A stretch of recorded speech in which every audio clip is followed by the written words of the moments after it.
Hi, I'm Kasia Białek. Welcome to 30-Minute Break, the podcast where we dive into the world of science, business, lifestyle, and everything in between.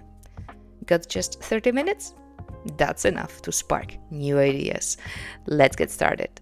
In today's episode, we are talking about learning foreign languages, and we will try to answer the question what it really means to be multilingual. To help us figure that out, I'm joined by Jagoda Ratajczak, a philologist, interpreter, and author of Forked Tongues, the first popular science book on multilingualism in Poland. She also wrote a book about something many of us can relate to. What does the shame and fear of speaking a foreign language come from? Let's get into it.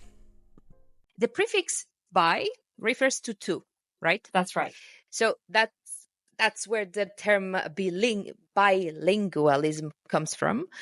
So the knowledge of two foreign languages, simply speaking. But there's also, of course, plurilingualism or multi, which refers to the ability to speak more than two languages. But I know that it's not as simple as that. So I would like to dive a bit deeper into that. Can you tell us what are the different definitions of bilingualism?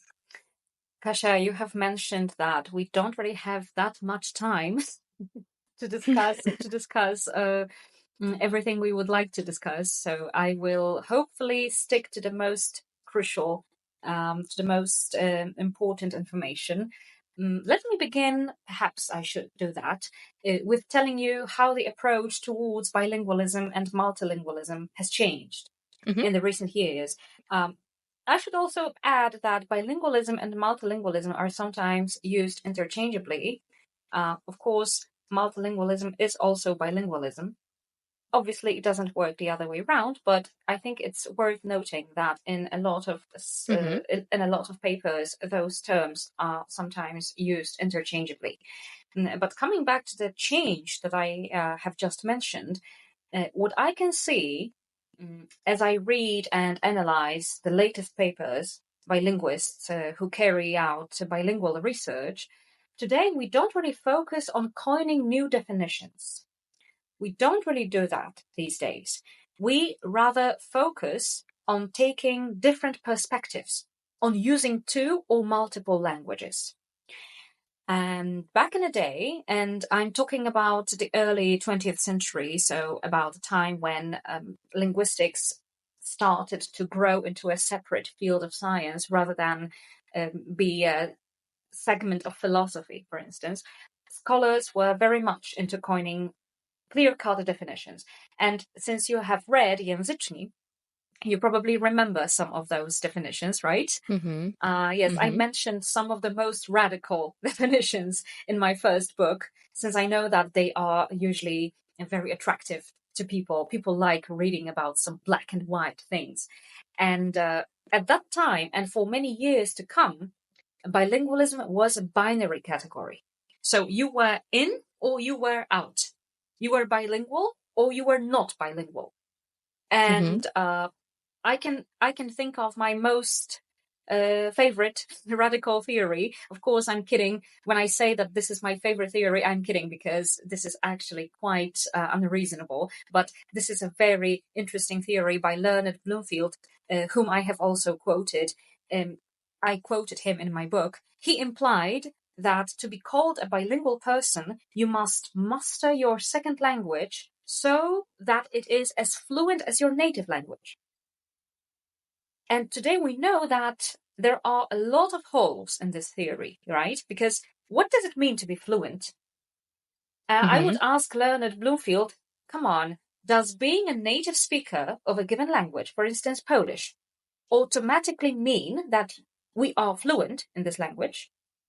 We know that we all speak even our native language at different levels of complexity, for instance, with varying knowledge of certain terms and certain words, depending on our background, depending on who we are and what we do in our lives.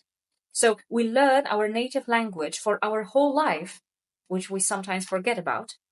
So it is not that reasonable, I think, to decide that our mother tongue should be a permanent point of reference when talking about second language learning.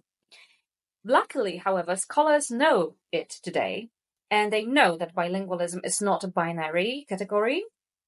They know, and we should know, that we use two languages in many different contexts, in many different situations with different people. We also adapt our vocabulary, the register of our language, to different circumstances. And all of that creates the bilingual or multilingual, for that matter, bilingual experience. Using two languages, active use of two languages, is what a lot of scholars refer to as bilingualism today. Because fluency, as we know, is a vague concept. It has become clear to linguists that bilingualism is not really about fluency, but it is about the spectrum of experiences. And before we met, Kasia, you asked me about my favorite definition of bilingualism. I'm not sure if this is the right moment to talk about it. Yes, but I suppose that your answer wouldn't be so easy. I suppose that you would rather dive into the complexity again of definitions, because I'm sure that there is no one strict definition that you would like to stick to, but you would maybe prefer to. There is. I knew it. So go on, tell us. What's your favorite definition of bilingualism? I would like to thank you for this question, because I know that talking about the things that we consider our favorites is not considered really scientific, right? But to me, the definition that I am about to present to you and to our audience, to our listeners, is the one that I really relate to. This is, I would say, a definition suggested by De Luca, Bialystok, and their colleagues in a very recent article, because this is an article from 2019, so this is really fresh. It's still fresh. And it says, the definition that they sort of suggest says that bilingualism is a spectrum of experiences related to active use of two languages. And I think this really does justice to the complexity of this experience, to the complexity of bilingualism itself. And I know that this definition might be very disappointing to a lot of people for the reasons that I have mentioned, because as we've said, people love clear-cut black and white definitions. Mm-hmm. And I think some of them may even turn off the radio right now, because I know that some people expect us, people dealing with the matter, to provide them with a very simple answer. What does it mean to be bilingual? But in fact, it is really difficult to talk about bilingualism in any other terms, in terms other than spectrum. And I know that this is a very popular thing today. We talk about many different phenomena as of spectrums, right? It also refers to a lot of phenomena from the field of psychology. But perhaps this is the right way to go. I must admit that at the beginning of my linguistic journey, I was like Bloomfield. And so was I. In general. So was I. Oh, you see? Why? Because I thought that, yes, to say that I really know a language, or that I can truly speak this language, means that I am perfect, that I don't make any mistakes, that I would be able to express myself in the foreign language at the same level as I can do that in my mother tongue. Yes, Kasia, and this is a very, very valid statement, because as I've said, I was just like you. But now tell me, I know that you should be asking questions instead of me, but this is really important, what you have just said. This is extremely important. You mentioned that you wanted to speak English at the same level that you speak Polish. But what was your level of Polish then? Exactly. What was my level of Polish? I considered myself as an educated person because I finished my studies and so on. But of course, when it comes to the numbers, as we started this conversation, I have no idea about maths. So yeah, in Polish, I wouldn't be able to speak about mathematics with you. I wouldn't be able to speak about the space with you. I wouldn't be able to speak about all the topics that I'm simply not interested in. Absolutely. So I was asking myself these questions because for me too, something in life we have white and black, but the older I get, maybe the more mature I get, the cleverer I become, because I can see that nothing is white or black. We have this complexity. I like this this last definition that you mentioned of Bialystok, that nothing is black and white. So learning a language is a big complexity, is a spectrum of different kind of abilities, and we call them competences. That's right. And skills in terms of the language. So that's why also I was very disappointed with all my skills that I thought that I acquired. I thought that my English, my Spanish, my French is not good enough to speak with foreigners. And as I said, I also studied languages. And when I came to Luxembourg, where I live now, I thought that my master's thesis, I can throw it away. I can put it to the bin, because what I've written there and what I discovered was everything about bilingualism. But here people can speak at least 2 or 3 languages. And I was surprised. I was just in the 7th heaven, because here people can really, and in my previous opinions that either something is white or black, I saw them speaking on the street and switching from one language into another with no problem, that I thought that yes, these languages are at the same on the same level as their mother tongue. But it's not as simple as that. I started also to compare myself and my language skills to people who grew up here speaking multiple languages fluently. Oh, and this brings me to another topic, but I suppose that I have just interrupted you, so I'm sorry. And there's no point of comparing yourself to any other people, because me, as a Polish girl, raised in Poland, raised in a monolingual environment, because my both parents are Polish, I have no possibility to be as good as French, German, Luxembourgish, and maybe even English here in Luxembourg. What you wanted to say about that? Actually, I wanted to mention another myth that I suppose we could debunk at this point. A lot of people believe that you may call yourself bilingual only if you were born to bilingual parents, or if you grew up surrounded by 2 languages from the first day of your life. And this is not true. This is not true, and you cannot imagine how often I hear it. You can be considered a bilingual person if you have bilingual parents. It is not true. No linguists today would tell you that. This is not true. Bilingualism is an experience which is shared by many different people with many different family histories, people who simply use 2 languages, sometimes or usually for very different purposes. I would even say that growing up surrounded by 2 languages, being born to bilingual parents, doesn't necessarily mean that we are better speakers of those languages. And I'm not saying that because I was myself born into a monolingual family. My parents did not speak English at all. My grandparents did not speak English at all. I'm not saying that because I'm jealous or something. I think that being first exposed to one language and then learning the second language with full awareness of that process makes you a totally different speaker of language, a more aware speaker of language.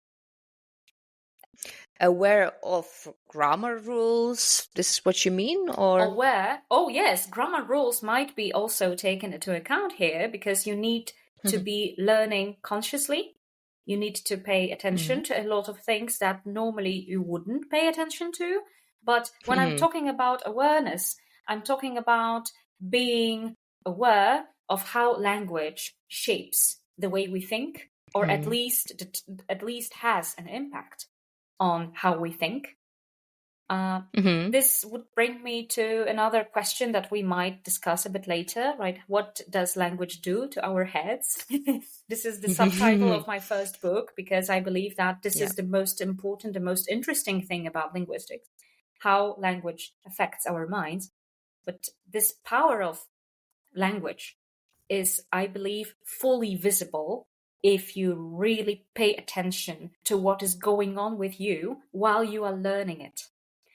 I think that people who didn't have that privilege, who had a different privilege of being raised in bilingual families, might not be fully aware of what we are talking about. But I don't want to offend anyone. I'm just talking about the spectrum of experiences again, right? You are talking about growing up in bilingual families, multilingual families. We both come from Poland.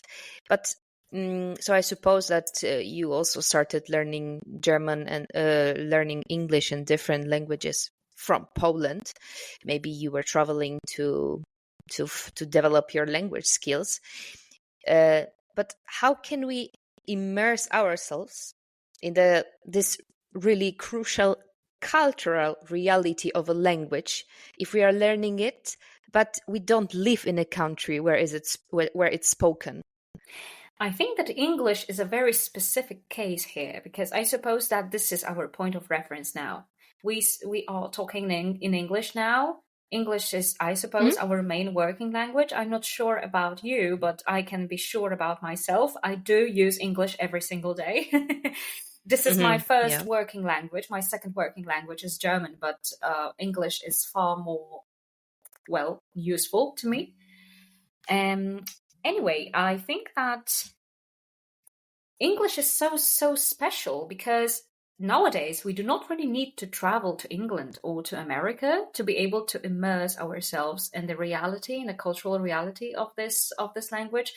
Of course, if you do travel to those English-speaking countries, you have a much wider perspective of how people behave, how people think. If you are lucky enough to spend a lot of time in those countries, your awareness, let me use this word again, grows even bigger. It grows even bigger for obvious reasons. But since we do have so many resources in English, we have access to pop culture to the extent that has been never seen before, right? I think that the task is quite easy today. We can still have a contact with a lot of different registers of language, watching many different films, listening to many different people with different accents, listening to podcasts. I know that it will not replace talking to real people, but finding them, as we are living in this very, very cosmopolitan world, has become easier than ever before. I could tell you, Kasia, that I am struggling with a different problem now because I'm learning Hungarian. I've been learning Hungarian for a few months, so my Hungarian is still very basic. And I'm happy to be able to find resources in Hungarian because the internet is the king, obviously. But I know that this will be a bigger challenge for me than immersing in English, for instance, for a simple reason. There are far more resources in English than in Hungarian or any other, let's say, rarely learned language. That's a challenge. Congratulations on your amazing choice of Hungarian. Thanks. This is even But I suppose that for a Polish native speaker, it wouldn't be so difficult, because I heard that Polish and Hungarian are one of the most difficult languages in the world. So I'm not sure which one was on the first place. What was it? Was it Polish or there Hungarian? is no single place. I think that it is not really possible to define, to point to one specific language that would be the most difficult language in the world, because it all depends on your background, right? Polish may be very difficult to French or English people, but it's relatively easy to Russians or Ukrainians, right? Of course, everything depends. Exactly. This is everybody's favorite answer. Yeah, everybody loves it. I think this is also some most lawyers' favorite answer. It all depends. Yes. Yeah, it depends. Exactly. Yes, but exactly. Hungarian is I wouldn't call Hungarian a difficult language, because I don't like calling languages difficult or easy. This is far more complicated than this. But it is complex, and it requires patience. This is my diplomatic answer to any questions asked. How is Hungarian? Because, of course, people ask me, and I say, well, guys, it is just complex. It doesn't... It is your friend when you devote some time to it. So you will be greatly rewarded by Hungarian if you dedicate your time to this language. Especially if you enjoy learning new languages. Absolutely. Yeah. You were talking about the resources, that now we have the access to the internet, that we can find the exercises online, and this is very easy to listen to the podcasts in different languages. All of that is about listening. But I know, and that was also my case, that many people learning languages, they struggle with speaking. Yes. They are ashamed, they are afraid of literally opening their mouth in front of anybody in a different language. Do you know where does it come from? Why are we like this? As you know, I wrote a whole book about it. So again, it will be a challenge for me to summarize it, but I think that when we struggle with speaking to people, especially in the second language, it sometimes applies to the first language as well. But if we talk about speaking a foreign language, I think that the first issue that we should address is our self-esteem. Because our language problems, I suppose, rarely have anything to do with our intelligence or the so-called language skills, whatever they are. But they have everything to do with our self-esteem. Because talking to people means presenting oneself to people in a way. It is also somehow connected to being vulnerable sometimes, because we have to be ready to make mistakes, and not everyone is immune enough to accept the fact that they make mistakes. And when you think about that's interesting. When you think about it, you realize that it is not about your language skills. Because I do know a lot of people who speak, or if they decide to speak, who speak foreign language quite well. They also have a big knowledge, but their self-esteem becomes an obstacle in everyday communication. So it's a very psychological problem. In fact, it is a psychological problem. And I think that we should ask ourselves, if we have such problems, what do I want to achieve when speaking to people? Do I want to impress anyone? Do I want to be admired? Or do I simply want to communicate? And how would I behave if I knew that nobody, absolutely nobody, would bother? Nobody would care how I speak. I know that it is extremely difficult to imagine a world like that, because we are judgmental. The world is judgmental. But I think that taking into account our priorities related to communication, as well as taking a closer look at our self-esteem, might be useful here. I know a lot of people who are very self-confident, and they are not afraid to speak, even though their language skills are quite poor. I think that everybody knows someone like that. My Yes. uncle was like that, he barely spoke English, but he was so friendly to everyone. He was so open. He wanted to talk about this and that, even though he was really, really bad. So he didn't care. On the other hand, when I was still working at university, I saw a lot of students who were very, very talented, who were very clever, but they decided not to speak in public, for instance, because they were afraid of being judged. So again, this is where it all stems from, our self-esteem and our readiness to communicate, which is basically defined by linguists as the so-called willingness to communicate. There is a special phrase for it, as we can see. Willingness to communicate, how ready I am and how open I am to get into an interaction with someone. Oh, that's very interesting. So no matter if it comes to the languages or not, it's all about our self-esteem. I'm pretty sure of that. Because some people might be very fluent and they still struggle to open their mouth. Yes. That's my problem. That's my biggest problem, that even though I consider myself as a bilingual person or multilingual person, I know that I make a lot of mistakes. And while we are speaking, I'm so focused on not making any mistakes that I make them. And then I know I am very conscious about that. And I know the right answer, and I know the correct phrase or a word that I wanted to use, but I make these mistakes. And this is also, I believe that this is also related to the fact that you have very high standards. If you speak very good Polish, because that was my case, if you really need this language, any language, to fully express yourself, if you feel that language is an important tool of your self-expression, because some people don't really think that. They don't really consider language an important tool for them, surprisingly.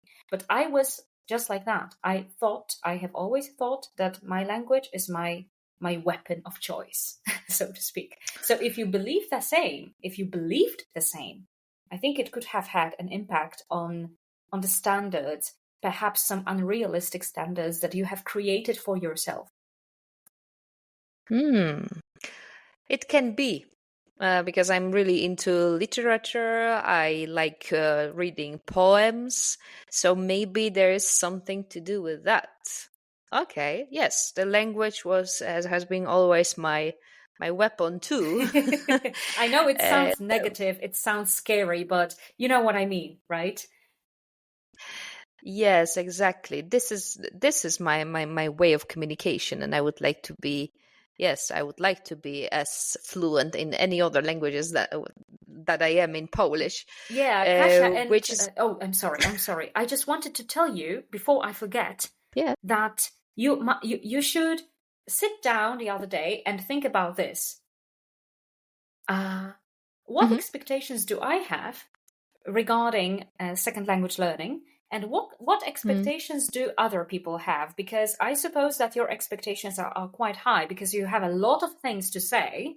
You want to be fully able to express yourself, regardless of the topic. This is me. And I think it's you as well. I feel the vibes here, right? I think that this is something that we have in common. And think about people who are not necessarily that eager to talk and talk about anything and everything. Those people have a much easier task to complete, don't you think? Exactly. They just want to be listened to and communicate. Exactly. And you want to express yourself fully. So you and I have a problem. Exactly. Exactly. This is being ill, being sick of languages, let's say, because we want still more and dive into it more and more and more and more and more. This is what I discovered here too. My husband speaks 5 languages fluently. Oh boy. Now let's ask ourselves this question: what does it mean to speak fluently? In Poland, we don't really have many people coming from multicultural parents, big mixed couples, Why? Because we don't really have a lot of immigrants nowadays. It's getting better and better in this matter. But me or you, we come from monolingual families. So my husband, like many other people here or in any different countries, his parents are both Portuguese, but he was born here in Luxembourg. And at school, they kids learn in 3 languages. It's not like in many other countries that you just have an additional 1 or 2 hours of English, German, or Luxembourgish as a second language, taught as a second language, but they actually have all subjects, for example, mathematics, for example, geography, in these 3 languages. So now I hope you will laugh. Yeah.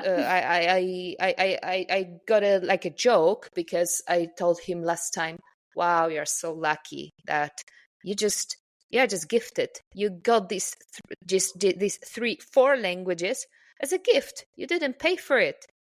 You just have it. You earned it. And he said, that wasn't my choice. Oh, absolutely. Absolutely. That's why I often laugh when I hear people say that, Polish people say that speaking Polish is their superpower.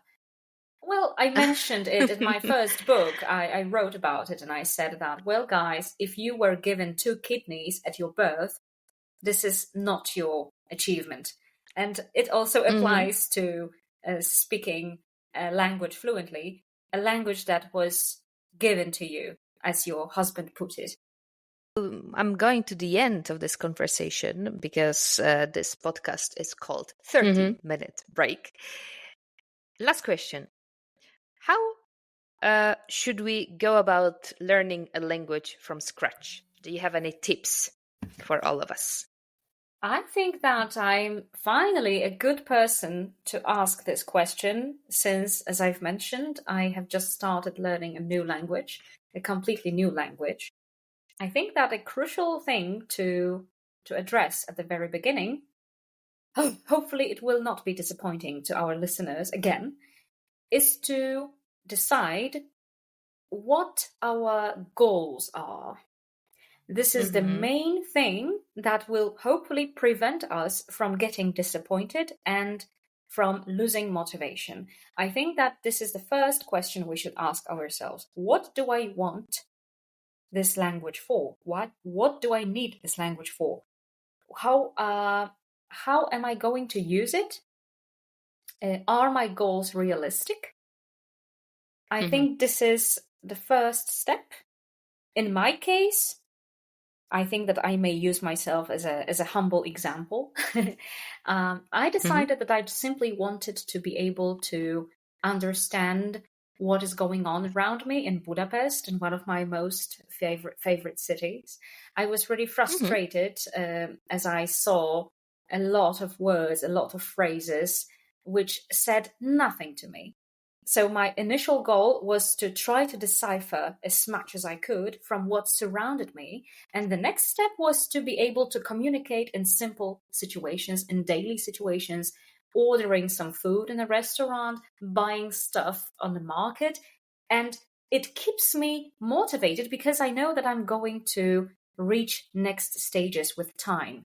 But if you wake up one day and you decide that you want to speak, for instance, Italian, and you want to speak fluently within the next 6 months, you are going to end up really, really disappointed. Because learning a language, just like learning anything else, requires consistency more than a talent. I believe that it's mostly about the consistency. It's mostly about being determined to achieve certain goals rather than being very talented. You need to be focused on little goals and not impose too much on oneself, especially if you just begin. I know that it may not be revealing, but hopefully it's pragmatic and quite easy to implement. And I wish you good luck, all the best. Thank you. With your Hungarian journey. Oh, this is a very, very well said thing. This is a journey. This is indeed a journey. I don't know how long it will take, and I don't know where it will bring me to, but I am up for it, and I wish all my and your listeners today an equally pleasant journey. Thank you very much, Jagoda. Thank you so much, Kasia.